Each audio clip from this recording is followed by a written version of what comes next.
Queridos irmãos, queridas irmãs em Cristo, sejam todos muito bem-vindos a mais uma transmissão do Instituto Vida para Todos. Chegamos à mensagem de número 26, dentro do tema geral, Evangelho de João, Palavra, Vida e Edificação, que corresponde também à mensagem 2, já do semestre da Conferência Internacional.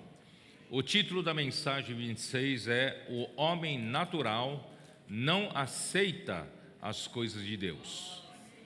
E a leitura da Bíblia é João, capítulo 7, versículos de 1 até 36, e a primeira carta de Paulo aos Coríntios, capítulo 2, versículo 14. Nós estamos falando das 7 festas. O livro de Levítico, no capítulo 23, ali nós temos um esboço geral das festas anuais. Aquele ano era ano da saída do povo do Egito, né? E foi ali que foram estabelecidas estas 7 festas anuais, as quais são a primeira festa, a festa da Páscoa; a segunda festa, a festa dos pães asmos; a terceira festa, a festa das primícias; a quarta, a festa de Pentecostes; e quinta festa, a festa das trombetas; e a sexta festa, a festa da expiação; e a sétima festa é a festa dos tabernáculos. Irmãos, é muito interessante nós entendemos o significado dessas festas. Para começar, nós vamos entender que nosso Deus é um Deus de festas, é um Deus, que vive em um ambiente muito alegre e de plena felicidade. Você pode dizer, onde eu posso ver isso? Abra sua Bíblia, por favor, em Provérbios capítulo 8. Provérbios capítulo 8, ali mostra a criação de Deus e mostrando que Cristo, o Filho de Deus, é a própria sabedoria que Deus usou como arquiteto para criar este mundo. E no versículo 22 diz assim: o Senhor me possuía no início de sua obra, antes de suas obras mais antigas. Desde a eternidade foi estabelecida.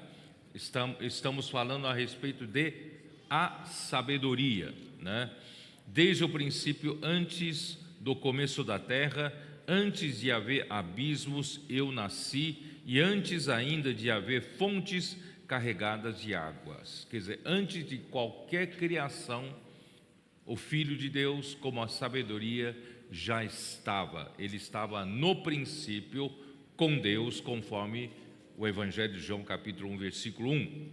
Então, versículo 29 diz: quando fixava ao mar o seu limite, para que as águas não traspassem os seus limites, quando compunha os fundamentos da terra. No versículo 30, começa a falar de uma realidade maravilhosa que a gente não entende, ou não entendia sem essa revelação, como era, como vivia Deus na eternidade. Isto é, para nós, Deus, só existia Deus, então ele vivia de uma forma solitária, uma forma, infeliz, sozinho.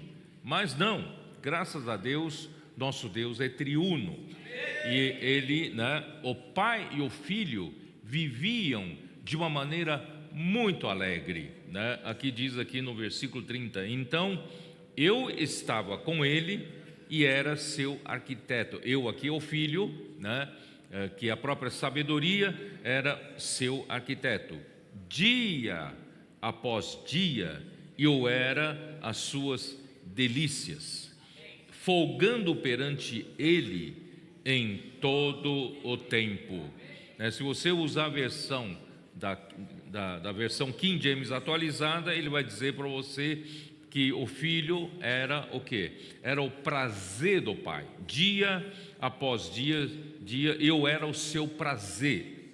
E eu, o filho, vivia feliz, vivia festejando, né? Folgando perante ele em todo o tempo. Essa era a vida do Deus triuno antes da criação.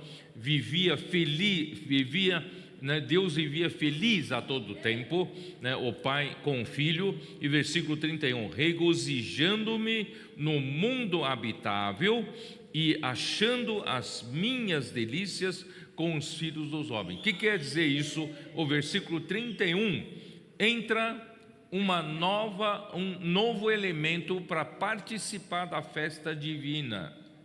O pai e o filho viviam felizes um com o outro, né? O filho era o prazer do pai e o pai era a alegria do filho, era a felicidade do filho. Mas Deus quis convidar mais um elemento para participar da sua festa, e esse novo elemento, irmãos, é o homem. Tá? Achando as minhas delícias com os filhos dos homens. Portanto, queridos irmãos, Deus não nos criou para nos jogar aí ao mundo se vira, né? Não, Ele nos criou porque Ele quer nos introduzir para a sua festa divina e quer nos introduzir depois da dispensação da plenitude dos tempos. Ele quer nos introduzir nas festas da eternidade. Para toda a eternidade nós vamos viver nessa felicidade total com Deus. Portanto, queridos irmãos, o homem não entende isso. E o Velho Testamento, Deus estabeleceu essas 7 festas, né, para o povo de Israel.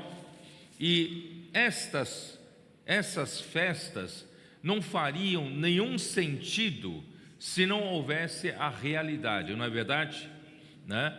Aqui, né, mostrar para vocês, eu vou falar rapidamente. Eu queria descrever festa por festa, mas eu acho que não vou ter tempo. Mas de qualquer forma, eu acho que no próprio, né, nas próprias anotações das mensagens e depois no alimento diário, os irmãos vão acabar colocando mais ou menos o que eu coloquei aqui no esboço, tá? Então eu vou falar de uma maneira mais sucinta para nós podermos entrar na mensagem de hoje, tá? Então, irmãos, as 7 festas, sem a vinda de Cristo e realizar a obra que precisava ser realizada, as 7 festas de Israel não fazem sentido. Não fazem sentido. A primeira festa, a festa da Páscoa.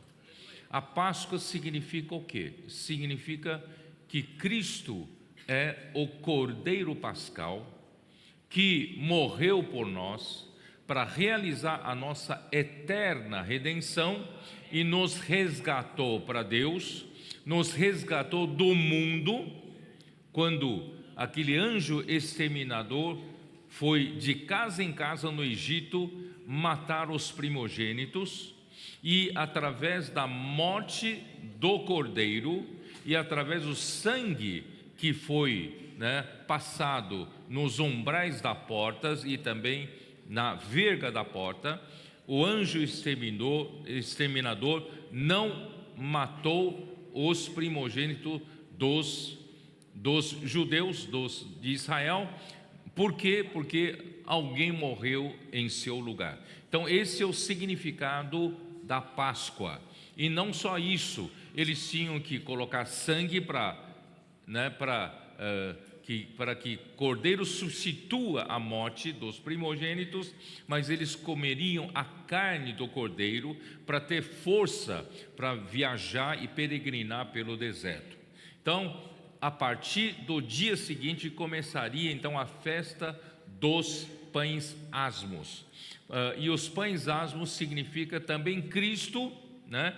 Como esses pães asmos sem fermento, nós fomos batizados como a igreja, como membro do corpo de Cristo, para nós iniciarmos uma nova vida depois da Páscoa. Depois que Cristo morreu por nós, nos redimiu, nos resgatou do mundo, agora nós vivemos para Deus, mas vivemos uma vida sem fermento, uma vida sem maldade, fermento da maldade e fermento da malícia. Então, a nossa vida cristã, a partir de então, é uma vida de asmos, né? De sinceridade, asmos de pureza. Nós passamos a viver uma vida de honestidade, de sinceridade, de pureza diante de Deus, tá? Então, assim somos separados. Essa é a realidade das festas. Aí chega a festa das primícias, é no domingo da Páscoa.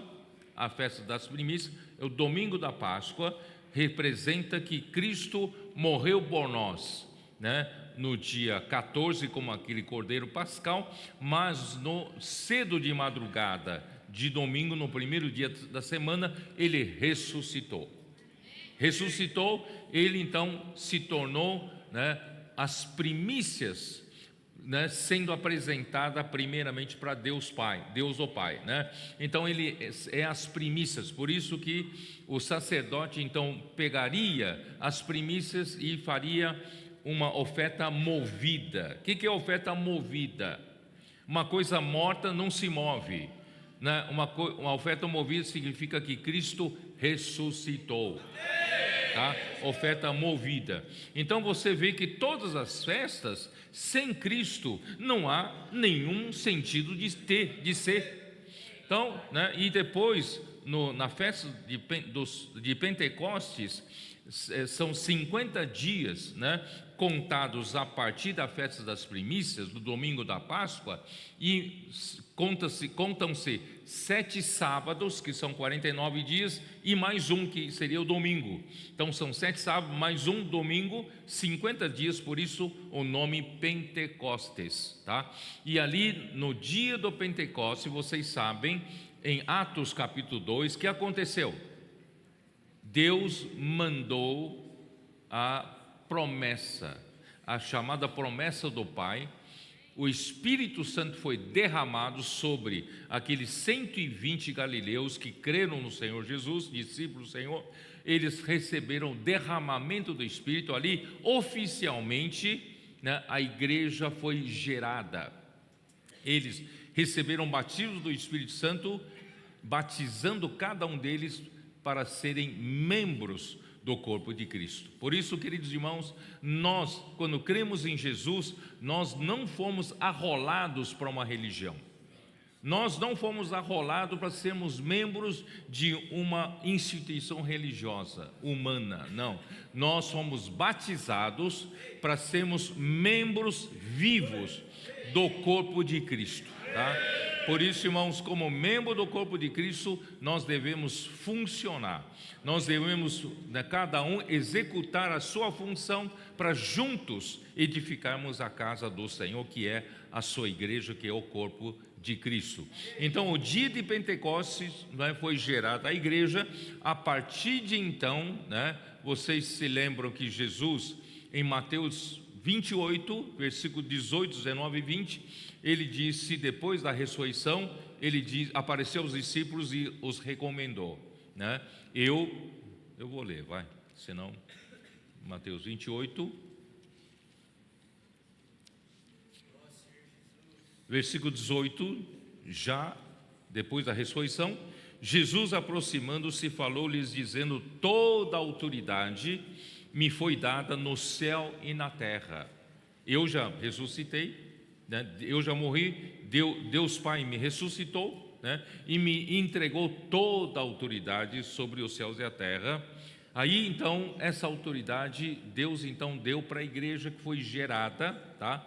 Ide, portanto, fazei discípulos de todas as nações, batizando-os em nome do Pai, do Filho e do Espírito Santo, ensinando-os a guardar todas as coisas que vos tenho ordenado. Eis que estou convosco todos os dias até a consumação do século. Isso quer dizer o quê? Nosso Senhor Jesus Cristo, Ele foi ressuscitado pelo Pai, Ele foi elevado até o céu, à direita do Pai, está assentado à direita do Pai, e Ele entregou toda a autoridade que Ele recebeu. Ele está acima de toda a autoridade, todo o principado, todo o domínio, né? Ele está acima.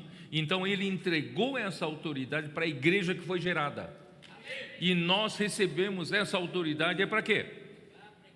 Para fazer discípulos de todas as nações, é pregar o evangelho do reino. Que é evangelho do reino? Igreja do reino, evangelho do reino é pregar o evangelho para que muitos sejam salvos e sejam discípulos do Senhor. Em outras palavras, sejam os que são governados por Cristo. Isso é o evangelho do reino. O evangelho do reino significa o governo de Cristo. Cristo precisa governar a sua vida, a minha vida, sobre todos os membros do corpo de Cristo. Então esse é o evangelho que nós pregamos, e nós podemos pregar o evangelho porque nós recebemos essa autoridade. Nós temos essa autoridade que Cristo recebeu após a sua morte e ressurreição. E é muito interessante, de um lado Ele está sentado à destra de Deus, mas por outro lado Ele prometeu estar conosco todos os dias até a consumação do século. Quer dizer, enquanto nós pregamos o evangelho, exercemos a sua autoridade para fazer discípulos de todas as nações, Ele está conosco. A sua presença está aqui. A sua presença está na sua própria palavra. Muito bem. Então aí chega, né? Então a igreja começa a atuar depois da festa do Pentecostes. É a era da igreja. E vocês sabem que quando começa a era da igreja, interrompe-se no intervalo a atuação, a história de Israel. E hoje a história da igreja dura 2000 anos. E a história de Israel foi interrompida por 2000 anos da dispersão. É um povo que está disperso. Mas quando a igreja conseguir terminar a sua missão, a sua responsabilidade, estamos já no finalzinho, irmãos, desses 2000 anos, finalzinho. Por isso, irmãos, até agora, né, o Senhor ainda não se viu concretizar tudo que a igreja tem que fazer. É por isso, irmãos, nesses últimos tempos, nós somos convocados, né, para cooperarmos com o Senhor, pregando o evangelho, edificando a igreja e trazendo o reino de Deus aqui na terra, para poder, queridos irmãos, encerrar essa era. Quando nós completarmos a vontade de Deus, o que Ele tem que fazer através da igreja, irmãos, Cristo virá. E quando Cristo voltar, primeira coisa que Ele vai fazer, né, Ele vai reunir todos os de Israel, os filhos de Israel, dispersos dos 4 cantos da terra. Aí inicia-se o que a Bíblia chama de regeneração ou restauração do povo de Israel. E os remanescentes vão conhecer o Senhor, eles vão prantear, eles vão chorar pelo tempo que rejeitaram o nosso Senhor Jesus, e eles vão invocar o nome do Senhor e eles serão salvos, né? E assim terminará esta era.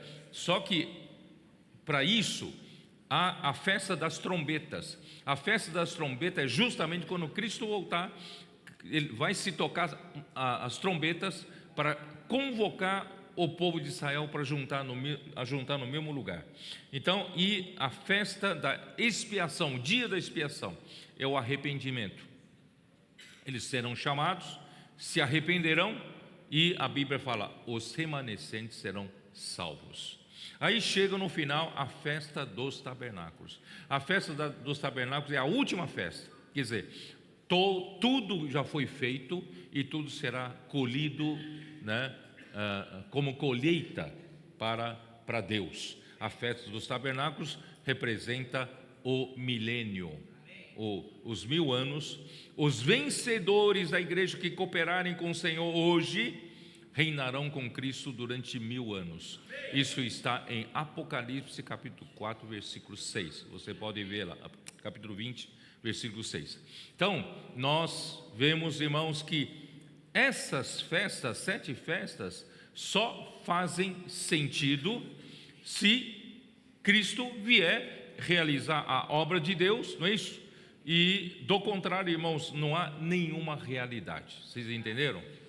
Então é por isso, irmão, nós não entendemos isso, né? Que porque essa atitude do povo de Israel, quando Jesus veio aqui na terra, não é isso? Ele veio justamente para realizar as obras que faltavam realizar, para dar sentido a essas festas, para dar sentido à nossa vida humana, para dar sentido à existência da criação, não é? Por exemplo, Apocalipse 4, dá uma olhada, Apocalipse 4, último versículo, como diz. Último versículo. Os 24 anciãos diante do trono, eles vão proclamar: Tu és digno, Senhor e Deus nosso, de receber a glória, a honra e o poder, porque todas as coisas tu criaste, sim, por causa da tua vontade vieram a existir e foram criadas. Irmãos, todas as coisas existem para fazer a vontade do Pai, vontade de Deus. Então, tudo tem sentido, tudo tem sentido. Então, se você excluir Cristo, rejeitar Cristo, nada mais faz sentido. Toda a criação fica sem sentido. As 7 festas do povo de Israel ficam sem sentido. Por isso, irmãos, nós tínhamos que, o povo, e não só o povo, o mundo tinha que receber bem Cristo, é ou não é? No entanto, quando veio Cristo, o mundo não recebeu. Capítulo 1 de João, versículo 10. E ele veio como a palavra. Irmão, Deus faz a obra pela palavra. Hebreus 11, versículo 3 fala: pela fé nós cremos que o mundo foi formado pela palavra de Deus. O poder de Deus está na palavra. E quem é a palavra? É o Filho. No princípio era a palavra estava com Deus, e a palavra era Deus. João capítulo 1, versículo 1, não é isso? E essa palavra veio ao mundo. Essa palavra que formou o mundo, essa palavra que criou todas as coisas, essa palavra que continua fazendo a obra, dando sentido à vida humana, essa palavra veio ao mundo. Ela estava no mundo, e o mundo foi feito por intermédio dessa palavra, mas o mundo não o conheceu. Não conheceu.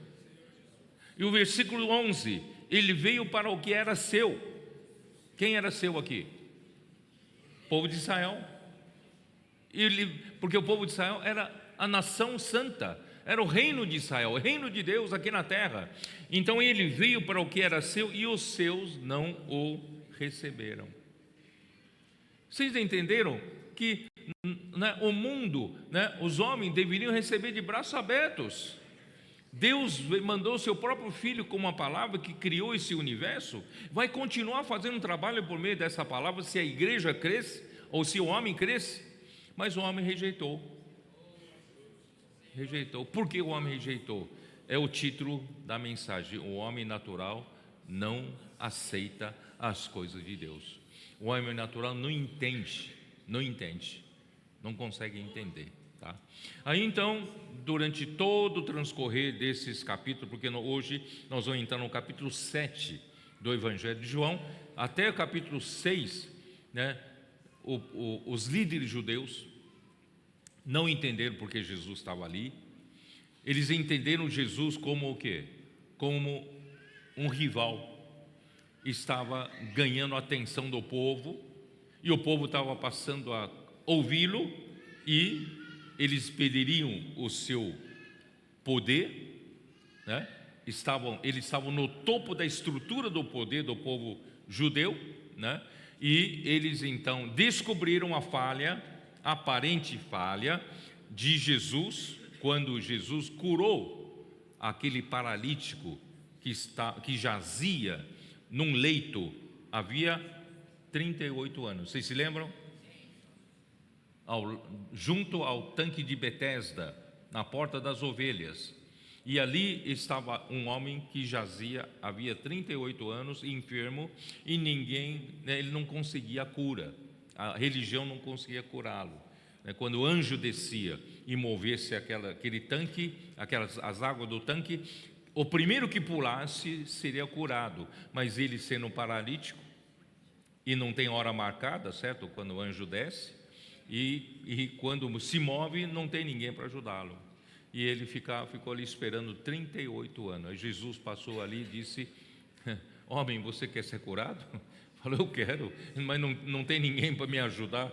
Quando vem anjos mover a terra, agitar a água, não tem quem me ajudasse.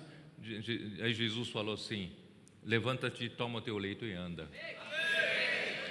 Ele imediatamente tomou o seu leito e andou. Aí os judeus, os líderes judeus falam: hoje é sábado, você não pode carregar o leito.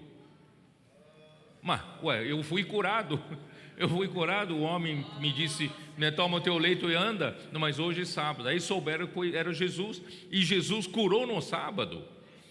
Aí, como é que você pode curar no sábado? No sábado não se pode fazer obra nenhuma, nem para curar?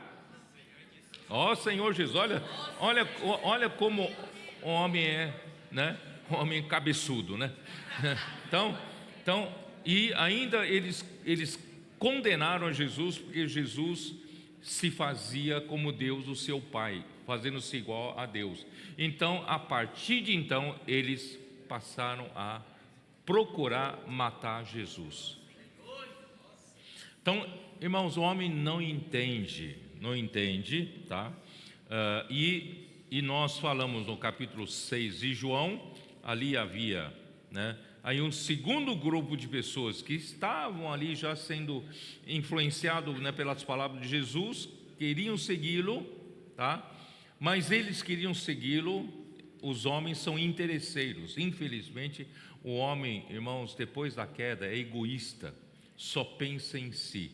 Então eles seguiam a Jesus para ter pão, porque Jesus, ele fez um milagre e multiplicou, né, os 5 pães e 2 peixes, alimentando 5.000 homens, né? E sem contar as mulheres, crianças que estavam ali, e ainda sobraram 12 cestos cheios. Imagina só, se nós tivermos um líder entre nós que pudesse, se o nosso presidente da República do Brasil, né, pudesse nos fazer a multiplicação dos pães todos os dias, irmão, nós não precisamos nos preocupar com as contas do supermercado, né? Não precisamos mais nos preocupar em trabalhar, porque nós temos um presidente que vai nos dar, né, e vai sobrar 12 cestos todos os dias. Então, eles buscaram Jesus para ter, né, a fartura dos pães. Irmão, Jesus não veio para isso. Aí eles se frustraram, não viram atendido isso. Aí vem um terceiro grupo de pessoas que realmente buscavam o Senhor, amavam o Senhor, são os discípulos dele. Mas quando Jesus começou a falar mais difícil, quando a palavra começou a ficar mais complicada, a minha carne é verdadeira comida, disse Jesus, o meu sangue é verdadeira bebida, né? Quem de mim come e bebe de mim, viverá por mim, terá vida eterna. Eles falam: como é isso? Duro esse discurso, quem o pode, né, receber? Isso está em João capítulo 6, versículo 60. Muitos dos seus discípulos, tendo ouvido tais palavras, disseram: duro esse discurso, quem o pode ouvir? Tá? Aí, irmãos, aí Jesus disse assim: mas Jesus, sabendo por si mesmo que eles murmuravam a respeito de suas palavras, irmão, eles não conseguiram receber as palavras de Jesus da maneira como saiu, porque os conceitos humanos começaram a limitar o entendimento deles. Irmãos, essa manhã, essa mensagem é para mostrar isso. Que será, pois, se virdes o Filho do Homem subir para o lugar onde primeiro estava? Ele estava no céu. Ele é o Verbo que se fez carne, desceu do céu para poder salvar você, para poder resgatar você do mundo, para dar sentido a toda a criação, não é isso? Então, que será, se você não crê nas minhas palavras, que será quando vocês me virem voltar, subir para o céu? E eu vim de lá e vou ter que subir, né? Então, aí ele fala, o Espírito é o que dá vida, a carne para nada aproveita. Não estou falando para vocês comerem essa minha carne, não. Quero fazer de vocês canibais, não, né? O Espírito é o que dá vida, a carne para nada aproveita. Mas como é que você vai comer o Espírito? As palavras que vos tenho dito são Espírito e são vida. Então, como comer a carne de Jesus, como beber o seu sangue, irmão, isso tudo é figurado, figurativamente falando. Então, como comer de Jesus? É o Espírito, tem que comer do Espírito, porque é o Espírito dá vida. Só que o Espírito é abstrato. Como você vai comer do Espírito? As palavras. As palavras que vos tenho dito são Espírito e são vida. Irmão, por isso, irmãos, a palavra é tão importante na vida da igreja. A palavra que formou esse universo. E a palavra que vai fazer a obra de Deus. E a palavra que vai dar vida para você. A palavra é que vai governar você. A palavra vai dar direção para você. E a palavra vai alimentar você. Certo? Aí então, versículo 63. Contudo, há descrentes entre vós. Ele está falando agora no terceiro grupo de pessoas que são seus discípulos. Os seus discípulos representariam hoje os crentes, os que já creram. Mas Jesus falou, há descrentes entre vós. Esses descrentes, não que eles voltaram a ser incrédulos, é que eles não conseguiram mais acompanhar a palavra de Jesus, não conseguiram mais receber a palavra de Jesus, né? E desde o princípio quais eram, Jesus sabia, né, quais eram e os que não criam. E se não criam, não é ser descrente, é não consegue crer no que Jesus fala. Porque nós, com o nosso filtro da mente humana, nós começamos a filtrar a palavra de Deus. Isso aqui não dá para entender, isso aqui não dá para aceitar, não é isso? A carne é a verdadeira comida, é bebida, né? Então, quando você duvida, você perde a revelação. A revelação é que Jesus não está falando da carne, Jesus está falando do Espírito. O Espírito que dá vida. E que é Espírito? São as palavras.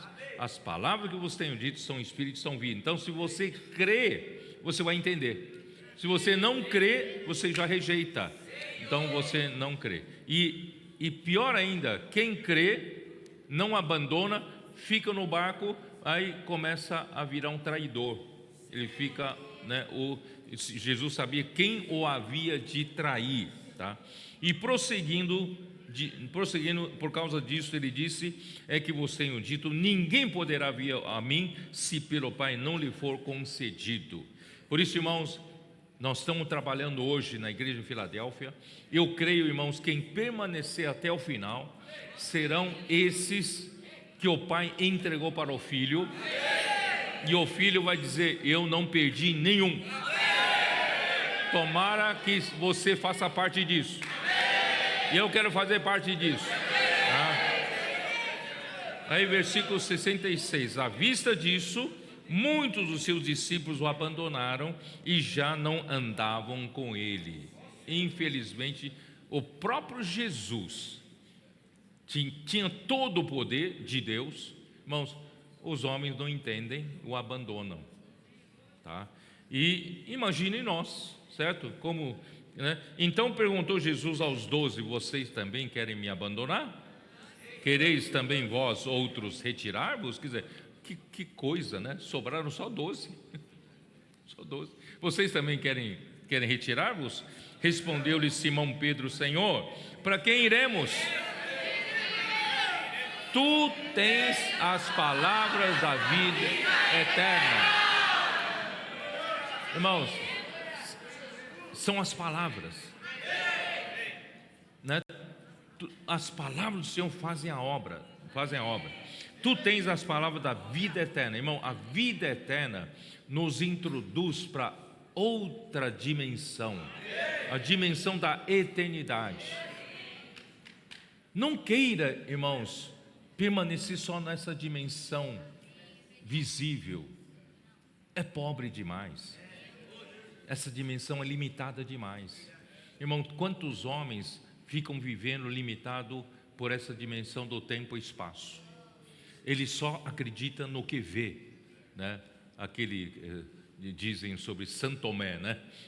Só creio vendo, né? Então, irmãos, não sejam esses que vivam nessa dimensão limitada. Nós precisamos, irmãos, ser levados para a vida eterna, ser levados para a dimensão da eternidade, onde Deus vive. Não ficar tão limitados, irmão, pela nossa lógica, pela nosso raciocínio, né? Nossa mente é muito limitada, porque nós só cremos naquilo que vemos. Mas o mundo, existe um mundo invisível. Estou certo ou não? Tá. Paulo, em 2 Coríntios, 2 Coríntios, ele disse o quê? Ele disse no capítulo 4, no versículo 18: não atentando nós para as coisas que se veem, mas nas coisas que se não veem. Irmão, nós homens limitados, lógicos, racionais, nós só cremos naquilo que vemos. Nós nascemos, né? A nossa história é a história daquilo que nós vemos. Então nós somos muito limitados, né? E as coisas, porque as que se veem são temporais. As coisas que se veem são temporais, porque um dia isso aí passa. Mas as coisas que se não veem são eternas. São as coisas que não passam, são eternas. Então, pobre do homem, miserável do homem, vivendo só pelas coisas que se veem. E vivendo dessa maneira, é o homem natural que vive dessa maneira. E o homem natural não aceita. Dê uma olhada em 1 Coríntios 2,14. 1 Coríntios 2,14. Ora, o homem natural, o que é o homem natural? Natural aqui é anímico, o homem que vive pela sua alma, sua mente, emoção e vontade. E, evidentemente, aqui o homem caído, né? O homem natural não aceita as coisas do Espírito de Deus, porque eles são loucura. Que loucura é essa que Jesus está falando? A minha carne é verdadeira comida, meu sangue é verdadeira bebida. É loucura. Não. Eu sou contra. Eu vou abandonar Jesus. Não vou seguir esse caminho mais. Irmãos, o homem natural não aceita as coisas do Espírito de Deus, porque eles são loucura, né? E não pode entendê-las, porque elas se discernem espiritualmente. Irmão, nós temos que ir para o Espírito para poder ter o discernimento, né? Não conseguimos entender. Porém, o homem espiritual julga todas as coisas, porque ele mesmo não é julgado por ninguém.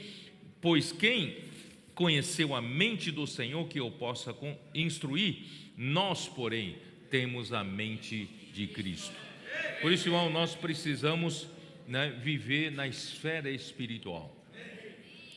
Não fica limitado à sua mente natural. Isso aqui tá demais para mim, eu não entendo isso, né? Irmãos, não esteja aberto para o Espírito te levar. Por isso, né? Bom, eu vou entrar aqui na mensagem, senão não termino, né? Então vamos lá. João capítulo 7, vamos acompanhar pelo texto da Bíblia. João capítulo 7, versículo 1, diz o quê? Passadas estas coisas, Jesus andava pela Galileia, porque não desejava percorrer a Judeia, visto que os judeus procuravam matá-lo. Se você entendeu toda essa introdução que eu falei, esse preâmbulo, você vai concordar comigo, é ridículo os judeus procurassem matar quem veio trazer realidade a tudo, não é?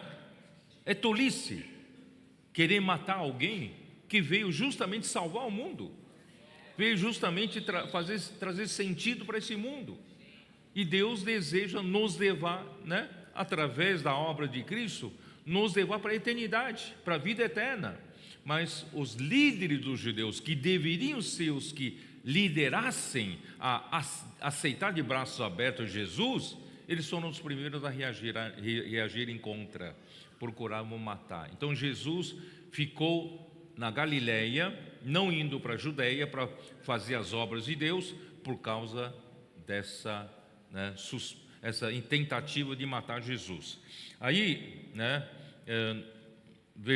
capítulo 1 de João, versículo 11, eu li, né, ele veio para o que era seu e os seus não o receberam. Antes, não somente faziam oposição, mas procuravam matá-lo, que é no caso do paralítico, está em João 5,18. Dá uma olhada, João 5,18. Por isso, pois, os judeus ainda mais procuravam matá-lo, porque não somente violava o sábado, mas também dizia que Deus era seu próprio Pai, fazendo-se igual a Deus. Então, eles com a mente natural não conseguiram entender o que Jesus falava e não conseguiram receber a esse que veio salvar o mundo, tá?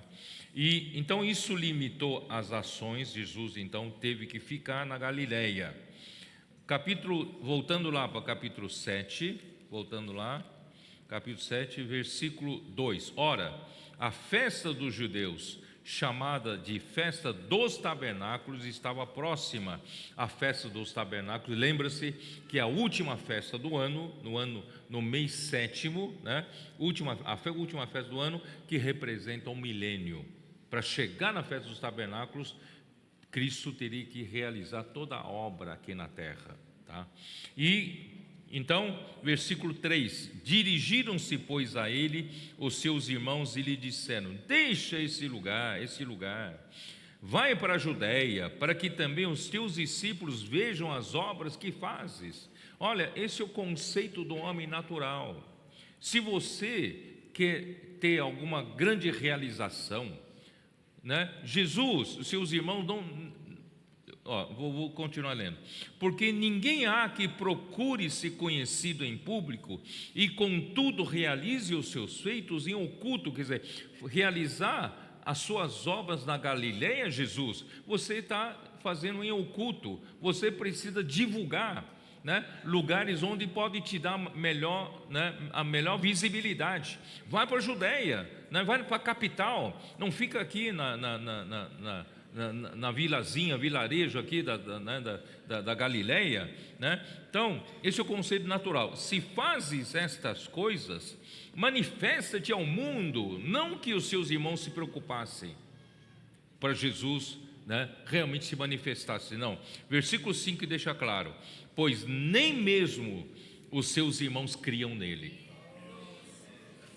Que tristeza, né?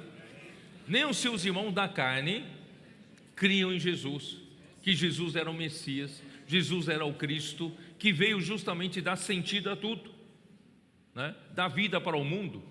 Eles não criam. Então, irmãos, esse é o conceito natural. Conceito natural é o seguinte: se você realmente tem uma ambição de fazer uma grande obra para Deus, então você tem que ser conhecido do público, né? Hoje você vê os influenciadores, ganham rios de dinheiro por causa da sua popularidade, por causa das suas, né, todo artigo que publica tem milhões de visualizações. Hoje, irmãos, a publicidade é dinheiro, a mídia, né? Você ser conhecido pela mídia, você vira milionário, né? A mídia. Então você tem que aparecer na mídia. Você tem que ter, né? Você tem que ser conhecido do público, tá? Então esse é o conceito natural, né? Você precisa usar todos os artifícios que cada tempo tem. Na nossa época, irmãos, é a mídia social, não é isso? Né? Você tem que usar todos os artifícios para divulgar os seus feitos, para ganhar notoriedade, manifestando-se ao mundo. O homem natural se julga muito capaz de fazer obras para Deus. Não conhece, irmãos, que a obra de Deus é realizada pela sua palavra, falada por meio do seu enviado.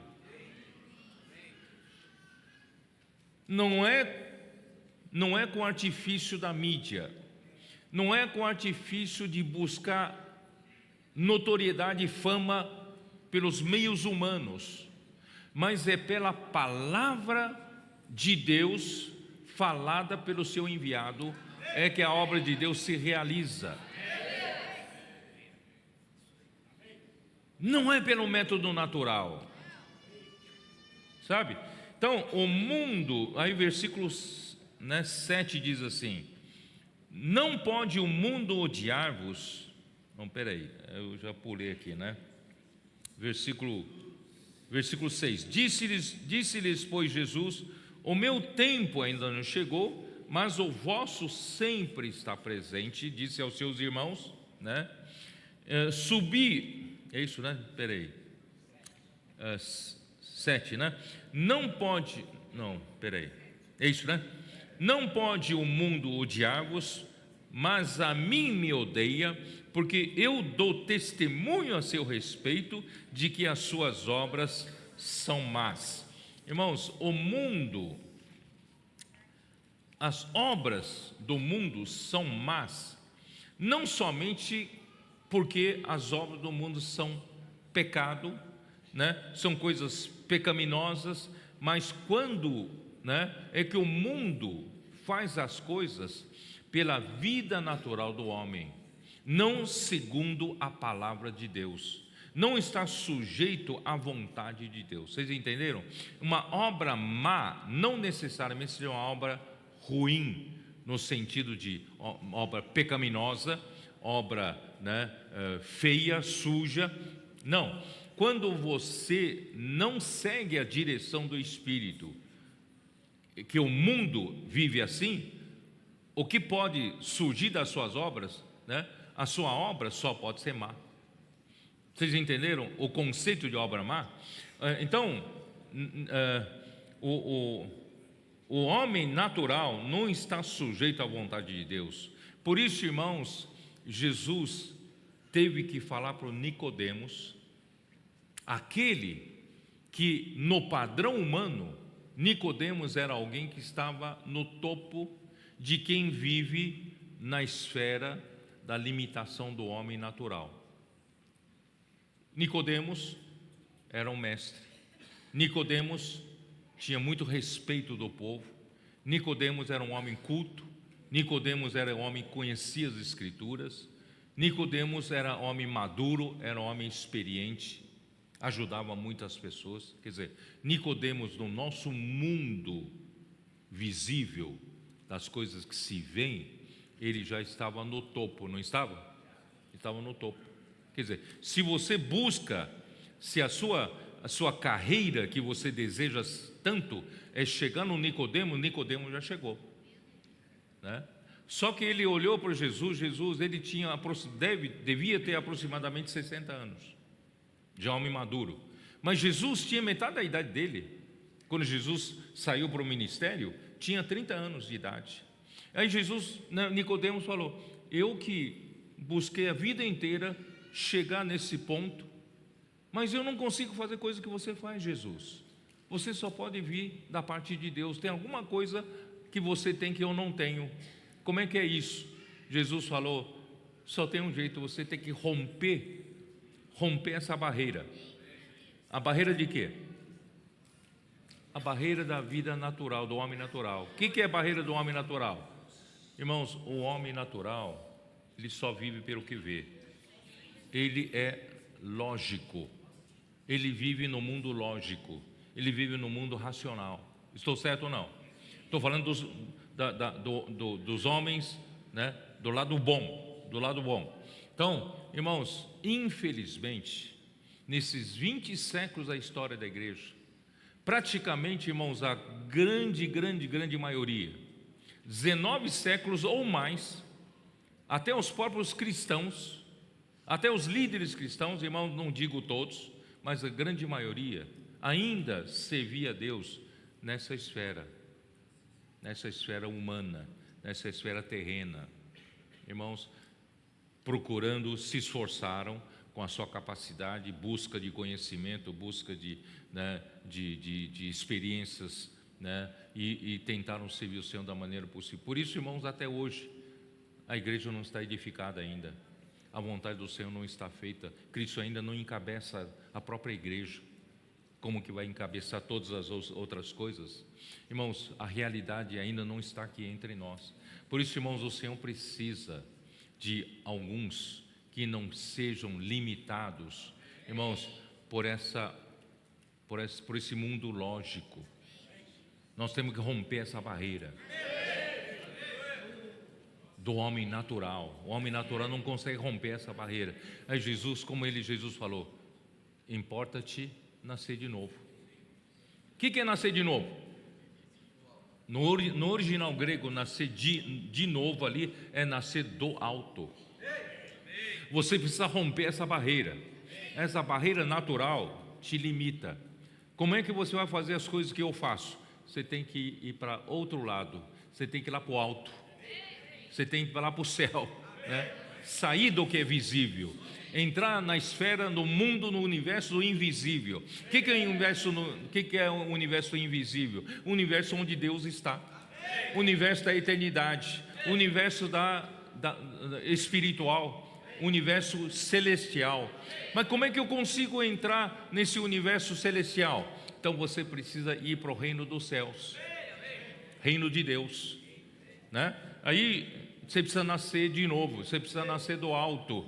Aí o Nicodemos, de novo, raciocinando como homem natural, dentro da barreira, né? Como é que o homem, sendo velho, pode nascer no ventre materno de novo? Como é que eu já tenho 60 anos, vou entrar no ventre, na barriga da minha mãe e nascer de novo? Aí Jesus falou: o que é nascido da carne vai continuar sendo carne, certo? Mas o que é nascido do Espírito é Espírito. Então só tem um jeito de você romper essa barreira do homem natural. Não é nascer na carne de novo, é nascer do Espírito. Nascer, né? O Espírito é ilimitado, o Espírito está na eternidade. Então, irmãos, esse é o segredo. Aí em seguida ele fala assim: quem não nascer, vamos lá, João 3. Quem não nascer, Senhor Jesus.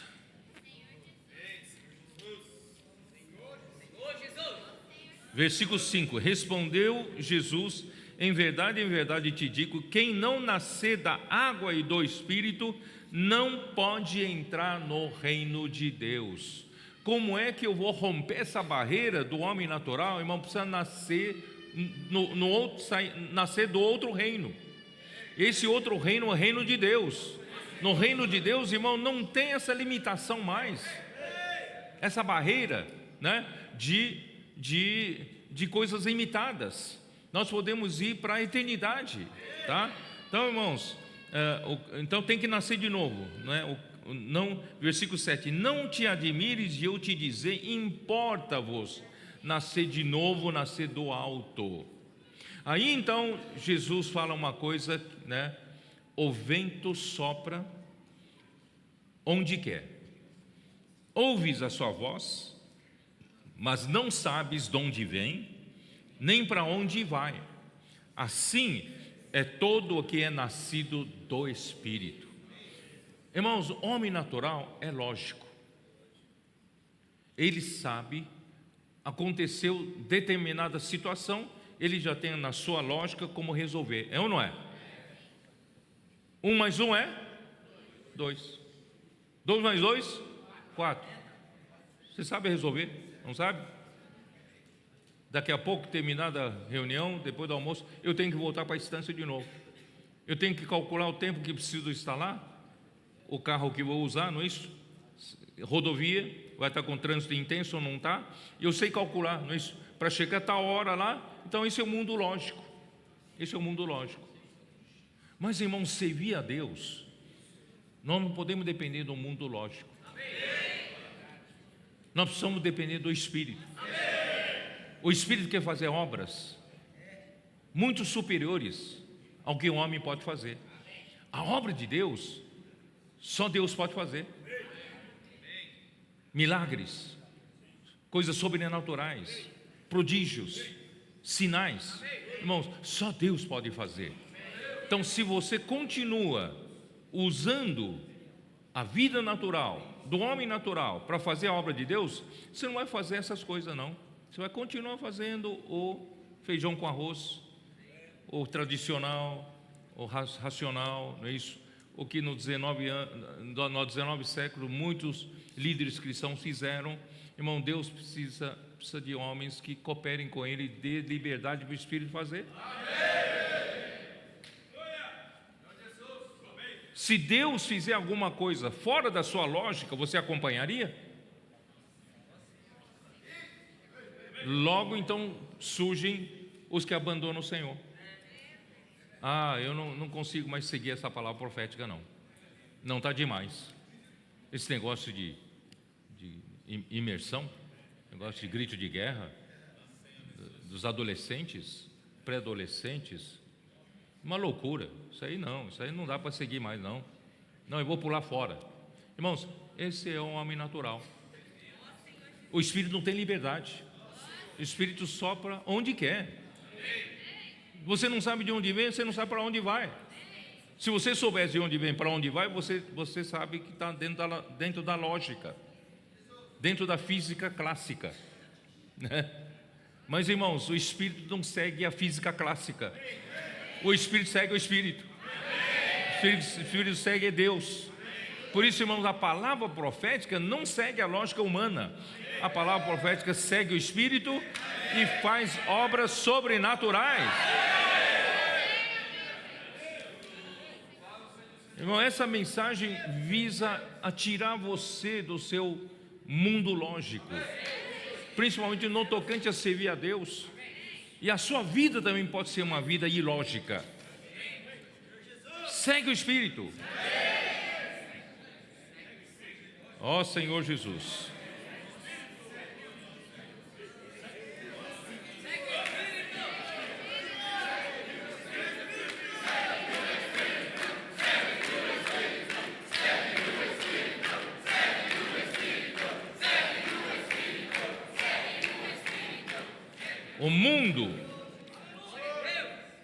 O mundo odeia Jesus, porque quando você começa a perceber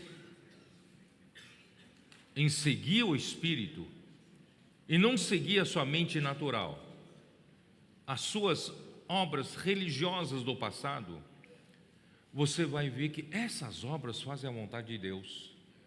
Então, irmãos, quem segue ao Espírito, quem segue a Jesus, descobrem que as obras do mundo são más. Por que descobrem as obras do mundo são más? Porque não realizam a vontade de Deus. Não só porque são pecaminosas, porque não seguem a vontade de Deus. Então, o Espírito, o caminho do Espírito expõe o mundo. Por isso que o mundo odeia. O mundo não odeia você quando você é um cristão bonzinho, certo? Mas ainda um bonzinho natural. Faz as coisas de acordo com o mundo natural. O mundo não odeia você. Mas quando você faz as coisas segundo o Espírito, o mundo odeia você. Porque você realiza a vontade de Deus. Irmãos, não agrade ao mundo. Vamos seguir o Espírito. Porque o que o que o homem espiritual faz, o que a igreja hoje está fazendo, irmãos, já faz o mundo nos odiar. Por isso, irmãos, nós temos tantas pessoas, né? Inimigo levanta tantas situações malignas, porque o mundo nos odeia, porque estão realizando a obra de Deus e o seu fim está próximo. Satanás sabe que o seu fim está próximo, então ele levanta todas as situações para colocar dúvida na sua cabeça, porque você ser também um desses que vai criar resistência ao que o Espírito está fazendo. Irmãos, graças ao Senhor, através da palavra, eu vejo que cada vez mais nós temos pessoas já mais espirituais, pessoas que estão fazendo distinção, né, sobre as obras do mundo e as obras do Espírito, graças a Deus. Então, irmãos, as obras, Deus então enviou ao mundo, versículo, né, falando das obras más, eu vou mostrar para vocês João 3,16. Porque Deus amou ao mundo de tal maneira que deu seu Filho unigênito, para que todo o que nele crê não pereça, mas tenha a vida eterna. Irmão, Deus quer nos dar a vida eterna. Essa vida eterna nos dá capacidade de viver na esfera da eternidade, não ficar no mundo lógico, no mundo do homem natural. Tá? Então é uma salvação para nós, porquanto Deus enviou seu Filho ao mundo, não para que julgasse ao mundo, para que o mundo fosse salvo por ele. Deus quer salvar o mundo.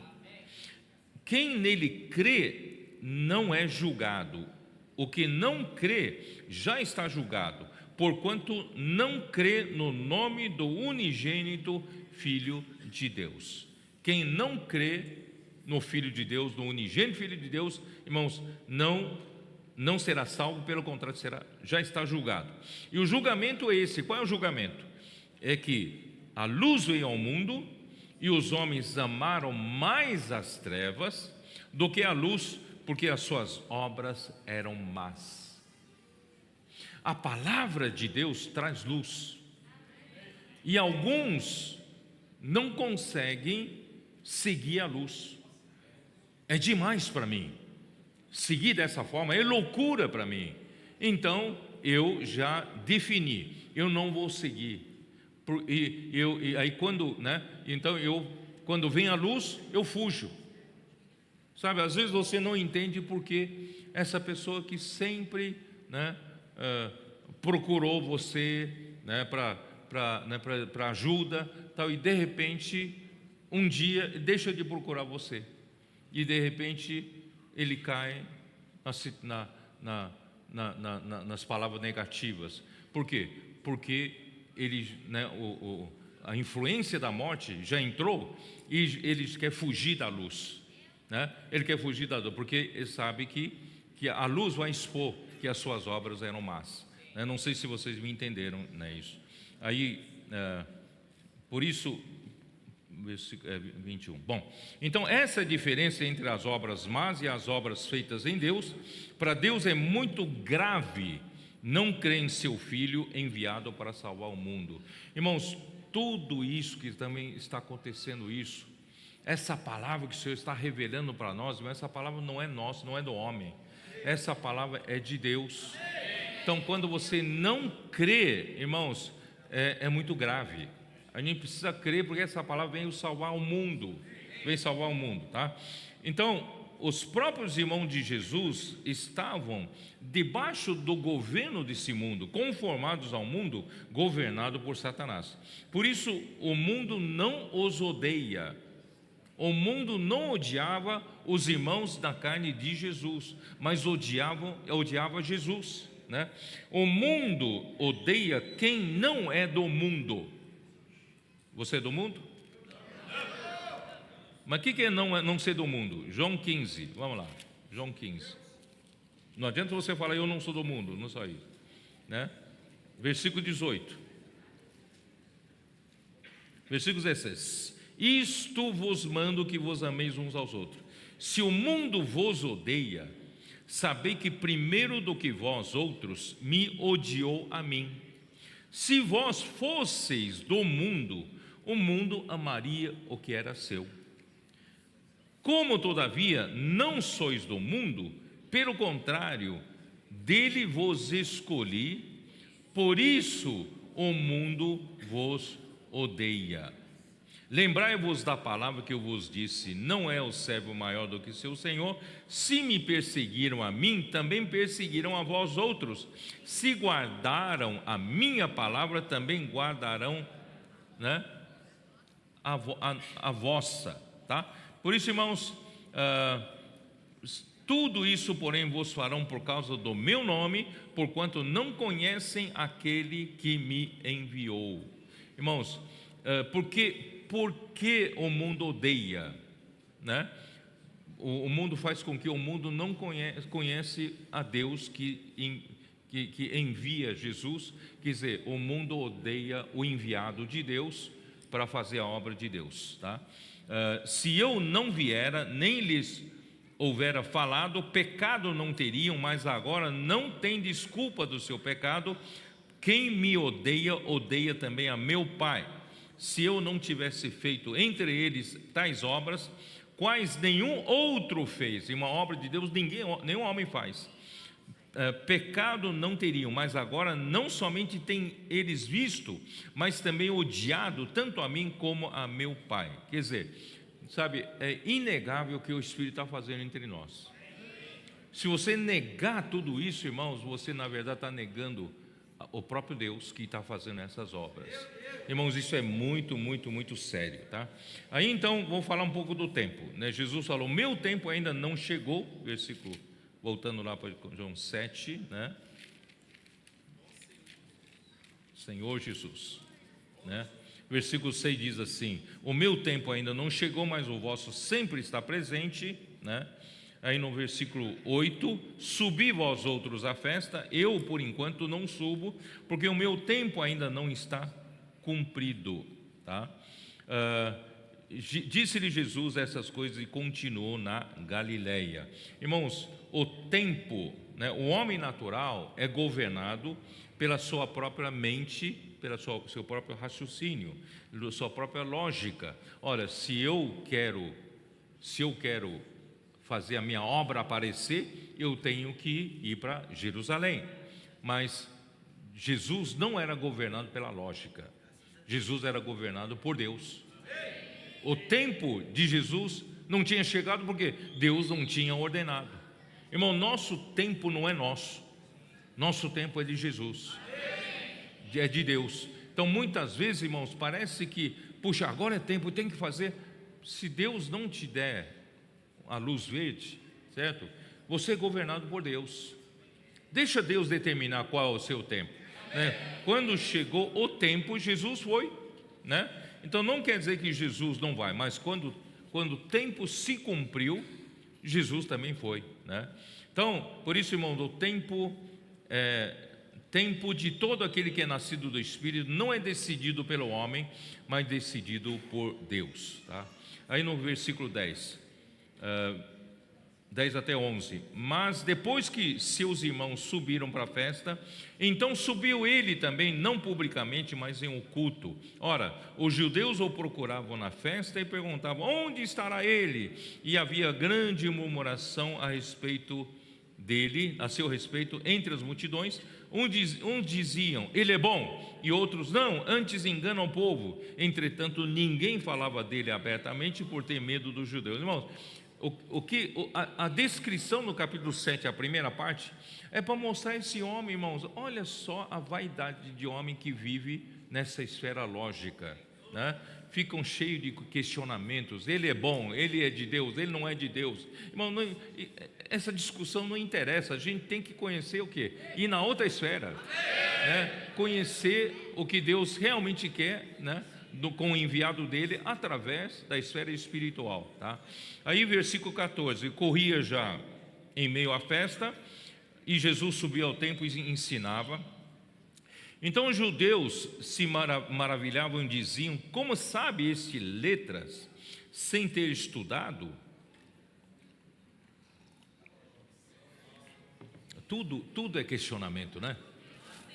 Eu estou até meio entediado né?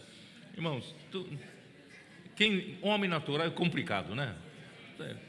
Tudo é problema, tudo se questiona, tudo critica, tudo não está bom, sabe? Quando nada está bom, irmão, tem alguma coisa errada com você, né? Bem, ó Senhor Jesus. Aí respondeu-lhe Jesus: o meu ensino não é meu, e sim daquele que me enviou. Jesus não fala por si. Irmãos, muita gente pensa: a palavra profética é a palavra de Pedro, sabe? É mentira. Eu não tenho capacidade de falar essa palavra. A palavra tem que vir de Deus. Se a palavra não vier de Deus, irmãos, a palavra não funciona. Como prova que é a palavra de Deus? É quando Deus confirma, né? Deus faz realizar, as coisas começam a acontecer, começa a suceder conforme a palavra. Então, irmãos, o meu ensino não é meu, porque se fosse meu, não realizava a obra de Deus, né? Então não é pela minha cultura, se eu estudei, se não estudei, né? O que os judeus estavam questionando. Se alguém quiser fazer a vontade dele, você quer fazer a vontade de Deus? Então, se você quer fazer, então você conhecerá a respeito da doutrina, quer dizer, conhecerá a respeito do ensino, né? Se essa doutrina é de Deus ou se eu falo por mim mesmo. Irmão, você tem que discernir.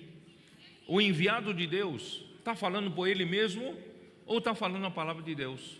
Como é que você define, como você discerne, né, se o enviado de Deus está falando sua própria palavra, né? E quando o enviado de Deus está falando a palavra de Deus, se a palavra de Deus, se for a palavra de Deus, ela se confirma, ela é realizada com sinais, prodígios e milagres. Irmão, nesses últimos 6 anos, eu falo 4, 5 anos, na verdade já passaram mais de quase 7 anos, né? Quase 7 anos, irmão, desde 2017, né? 6 anos pelo menos. Irmãos, o Senhor tem confirmado essa palavra. Milagres e mais milagres têm acontecido no nosso meio. É ou não é? Ó Senhor Jesus. E aí versículo 18: quem fala por si mesmo está procurando a sua própria glória, mas o que procura a glória de quem o enviou, esse é verdadeiro e nele não há injustiça. Não, irmão, muitos que falam e querem seguidores, e querem popularidade, querem ter plateia para ouvir o seu discurso, é porque procura a sua própria glória.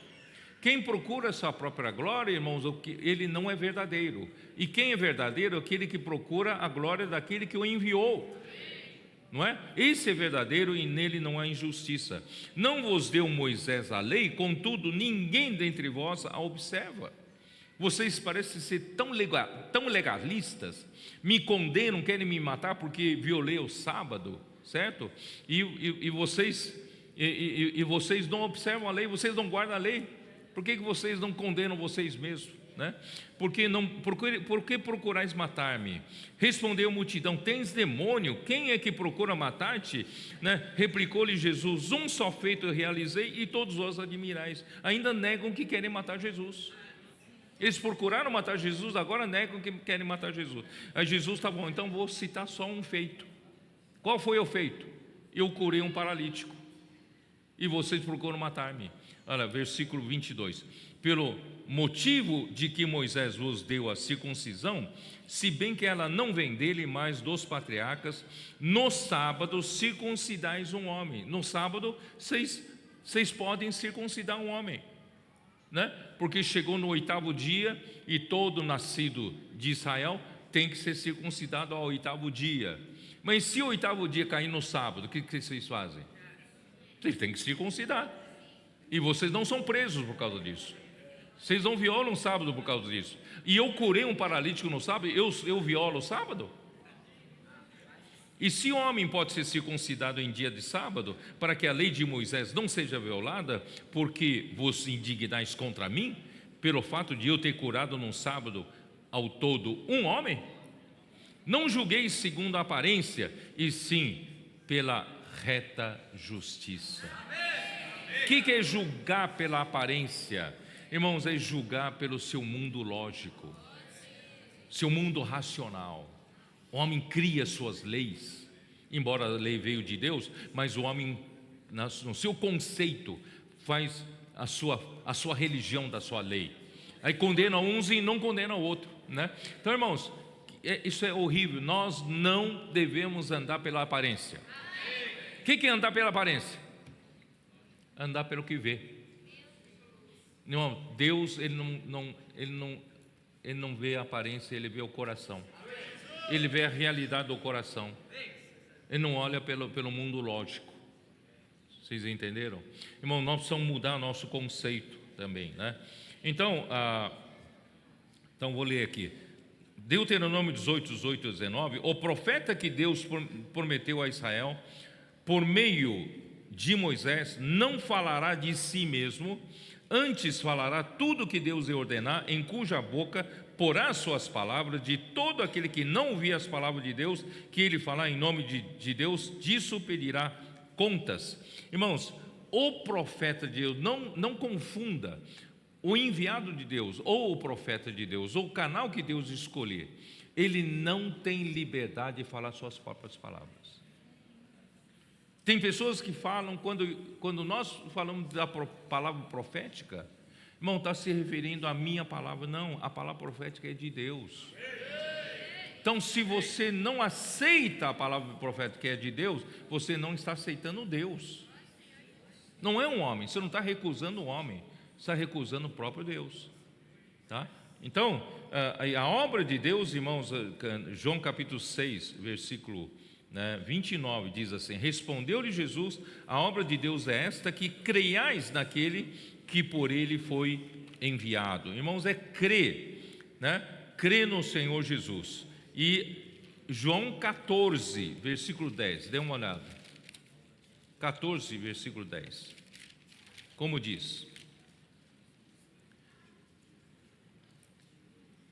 Não crês que eu estou no Pai e que o Pai está em mim? As palavras que eu vos digo, não as digo por mim mesmo, mas o Pai que permanece em mim faz as suas obras. Irmãos, Jesus, que é Jesus, Ele é o próprio verbo de Deus, a própria palavra de Deus. E Ele, quando esteve aqui na terra, Ele não falava as palavras conforme Ele mesmo. Era o Pai que permanecia nele, é que falava. E essa palavra que o Pai falava nele, realizava a obra de Deus. Está claro ou não está claro aqui? Por isso, irmãos, é o que o Senhor quer, que a igreja restaure essa visão, esse caminho.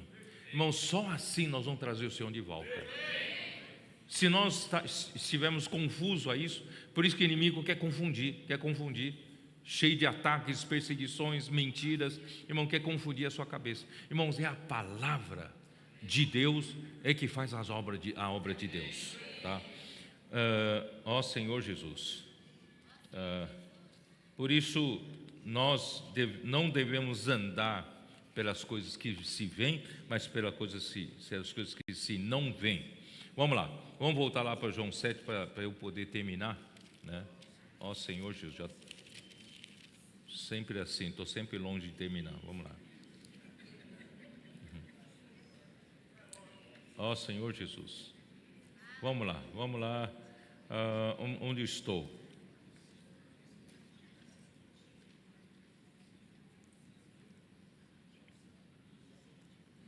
Versículo 25, diziam alguns de Jerusalém: não é este não é aquele a quem procuram matar? Eis que ele fala abertamente e ninguém lhe dizem nada, né? E porventura reconhecem verdadeiramente as autoridades que esse é de fato o Cristo, quer dizer, as autoridades entre o povo judeu, não está deixando ele falar livremente na praça. Eles não queriam matar, eles não queriam prender, por que estão deixando ele falar publicamente? Jesus, pois, enquanto ensinava no templo, clamou dizendo: vós não somente me me conheceis, mas também sabeis de onde eu sou. E não vim porque eu de mim mesmo o quisesse, mas aquele que me enviou é verdadeiro, aquele a quem vós não conheceis, né? E eu o conheço porque venho da parte dele e fui por ele enviado. Jesus não veio de moto próprio, Jesus não veio de vontade própria, Jesus veio em obediência ao Pai. O Pai o enviou e o Pai quis assim. Irmãos, assim é o homem de Deus, o homem enviado por Deus. Irmãos, ele não tem liberdade própria, ele tem que fazer aquilo que o Pai quer, o que Deus quer, tá? Então, irmãos, versículo 30: então procuravam prendê-lo, mas ninguém lhe pôs a mão, porque ainda não era chegada a sua hora. E contudo muitos de entre a multidão creram nele e diziam: quando vier o Cristo, fará porventura maiores sinais do que este homem tem feito? Os fariseus, ouvindo a multidão murmurar estas coisas a respeito dele, juntamente com os principais sacerdotes, enviaram guardas para o prender. Então, quem mandou guardas para prender Jesus? Quem são os autores? Os fariseus e os principais sacerdotes, a liderança do povo. Disse-lhe Jesus: ainda por um pouco de tempo estou convosco, e depois irei para junto daquele que me enviou. Haveis de procurar-me e não me achareis. Também aonde eu estou, vós não podeis ir. Isso é um enigma. Onde Jesus estava, eles não podem ir. Se Jesus estava fisicamente naquele lugar, como é que ele disse que os outros não podiam ir? Onde Jesus estava? Em João 14 nos revela onde Jesus estava. Onde Jesus estava? Versículo 3: e quando eu for e preparar-vos lugar, voltarei e vos receberei para mim mesmo, para que onde eu estou estejais vós também. Onde Jesus estava, tá? Aí no versículo 6: respondeu-lhe Jesus: eu sou o caminho e a verdade e a vida, ninguém vem ao Pai senão por mim. Eu sou o caminho. Quer dizer, onde eu estou que outros não podiam estar? Jesus estava no Pai a todo tempo. Mas Jesus precisava realizar a obra da morte e de ressurreição para poder receber os discípulos para onde ele estava, para o Pai. Ele é o caminho que abriu pela sua morte e ressurreição para introduzir os que creem nele para dentro do Pai, né? Então, irmãos, aí no versículo 10: não crês que estou no Pai e que o Pai está em mim? Versículo 11: crede-me que estou no Pai e o Pai em mim, crede ao menos por causa das mesmas obras. Irmãos, Jesus já estava no Pai.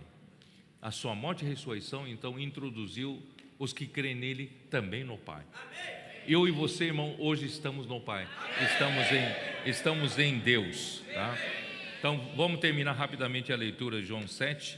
Ali diz assim, versículo 35: disseram, pois, os judeus uns aos outros: para onde irá este que não o possamos achar? Irá porventura para dispersão entre os gregos, com o fim de os ensinar? De novo essa complicação da mente, né? Que significa de fato o que ele diz: haveis de procurar-me e não me achareis, também aonde eu estou vós não podeis ir. Irmãos, eu fico meio entediado de viver essas coisas, porque, irmãos, é muito complicado, né? O homem natural é muito complicado. Por isso, irmãos, o homem natural não aceita as coisas de Deus e tudo que Deus está fazendo também hoje nos nossos dias, tá? Infelizmente, irmãos, muitos cristãos e muitos servos de Deus ainda vivem no mundo lógico e servem a Deus com a sua capacidade de conhecimento. Por isso, irmãos, nós, ó Senhor Jesus, eu vou terminar então ler, acho que ainda tem um tempinho, vou ler, pega 2 Coríntios capítulo 5, vou terminar aqui, tá? 2 Coríntios capítulo 5,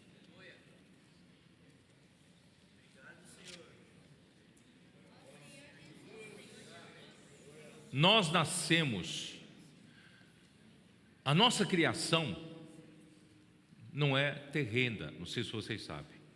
A criação do homem foi feita como? Quando Deus soprou o seu fôlego de vida, né? Naquele barro que Deus fez do barro um corpo do homem ainda inerte. E o sopro que veio do Deus eterno entrou naquele boneco de barro e deu vida para aquele boneco e se fez homem. E esse sopro de Deus se tornou o espírito do homem. Irmão, por isso que o nosso espírito, sabe que você tem um espírito? Esse seu espírito veio do sopro de Deus.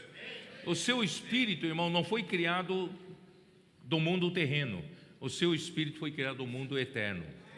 Veio do mundo eterno. E como consequência, o homem se tornou uma alma vivente.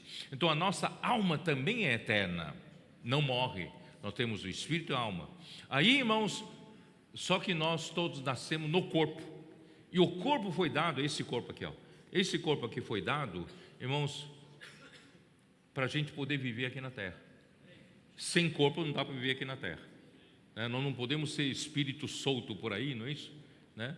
Nós temos que ter corpo. Então Deus nos deu um corpo para poder viver aqui.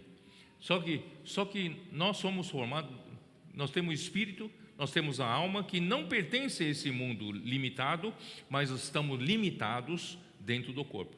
Vocês estão entendendo o que eu quero dizer? Esse é o nosso problema. A gente então nasceu nesse corpo, a gente conheceu o mundo desse jeito, né? O mundo visível. Então isso também nos limita. Nós achamos que o mundo é isso, tá? Mas nós viemos lá do eterno, né? Deus eterno é que nos criou, tá? Então você nasceu nesse corpo. Esse corpo, você sabia que você está numa habitação temporária? Isso aqui é habitação temporária. E você não paga aluguel, né? Você devia pagar aluguel para Deus, tá? Ainda mais se você nasceu mais bonito, tem que pagar mais para Deus, porque por causa, né? Então, irmãos, isso aqui é habitação temporária. Então, 2 Coríntios 5, versículo 1, tá? 2 Coríntios, versículo 1 diz assim: sabemos que se a nossa casa terrestre deste tabernáculo se desfizer. O que é essa casa terrestre ou casa terrena desse tabernáculo se desfizer? Ele está se referindo a esse corpo. Esse corpo foi chamado por Paulo de uma casa terrestre e deste tabernáculo. Ele vai, né? Essa casa vai se desfazer um dia. Não dá para evitar, irmãos. As nossas células vão envelhecendo, né? A idade vem, a gente vai, né? Começam a vir as rugas, né? E a gente vai, é a idade. E isso está se desfazendo, certo? Então nós temos essa coisa e nós nascemos, né, vendo o mundo por meio desse corpo. Por isso, irmão, não deixe isso te limitar. O mundo não é só o que você vê. E você tem dentro de você algo eterno, de outra dimensão. E você tem outra coisa, no novo nascimento, você nasceu do alto. Você tem Cristo morando em você, você tem o Espírito de Deus morando em você, que é eterno. E Cristo, no último versículo de João capítulo 1, Ele é a escada que fez a ligação das coisas terrenas com coisas celestiais. Você não precisa se limitar vivendo aqui embaixo. Jesus falou, né? Vós sois cá de baixo. Eu cá de baixo não sou, eu sou lá de cima. E Ele deixou a escada para nós. Você quer continuar vivendo cá embaixo? Ou você quer subir por essa escada e viver lá em cima? Então, irmãos, vamos, através do Espírito que nós ganhamos no novo nascimento, no nascimento do alto, vamos aprender a viver no Espírito, tá? Ó Senhor Jesus.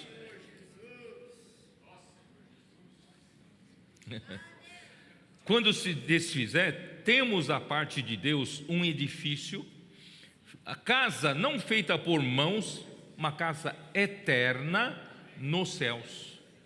Por isso, irmãos, essa casa aqui é temporária, tá? Precisa cuidar, claro, precisa cuidar bem dela, mas não exagere, tá? Porque isso aqui é temporal. Cuida bem do que vai ser eterno. Tá? Então, quando isso aqui morrer, quando desfizer, um dia nós vamos ser revestidos dessa casa feita não por mãos humanas, mas por Deus, uma casa eterna, tá? E por isso, nesse tabernáculo gememos, aspirando por sermos revestidos da nossa habitação celestial. Então, no versículo, ó Senhor Jesus, versículo 4: pois na verdade os que estamos nesse tabernáculo gememos angustiados, não por queremos ser despido quer dizer, esse corpo morrer, tirar, mas revestidos para que o mortal seja absorvido pela vida. Quer dizer, a maioria dos homens, irmão, passaram pela morte, já morreram, muitos já morreram, não é isso? Está esperando a ressurreição quando Cristo voltar. Mas melhor ainda, antes desse corpo morrer, Cristo venha e nós sejamos transfigurados e o mortal seja absorvido pela vida. Por isso, irmãos, eu tenho esperança de ser arrebatado vivo. Se Deus tiver misericórdia de nós, e se nós realizarmos a vontade de Deus, que se cumpra no nosso tempo, nós vamos ter esse privilégio de sermos, Ó Senhor, onde eu quero chegar, irmãos, onde eu quero chegar é no versículo 7. Visto que andamos por fé e não pelo que vemos. Nós andamos por fé, não pelo que vemos. Mas que é andar por fé? Eu vou andar na rua assim, não é por fé. Por que é andar por fé? Andar por fé, eu vou trombar com alguma coisa, não é isso? O que é andar por fé? Andar pela palavra. Deus fala, eu ando, eu obedeço, inculco a palavra, faço imersão, deixo que a palavra trabalhe em mim, a palavra dá-me direção, não é isso? Irmãos, isso é andar por fé. Aí por isso eu disse para vocês lá em Hebreus 11,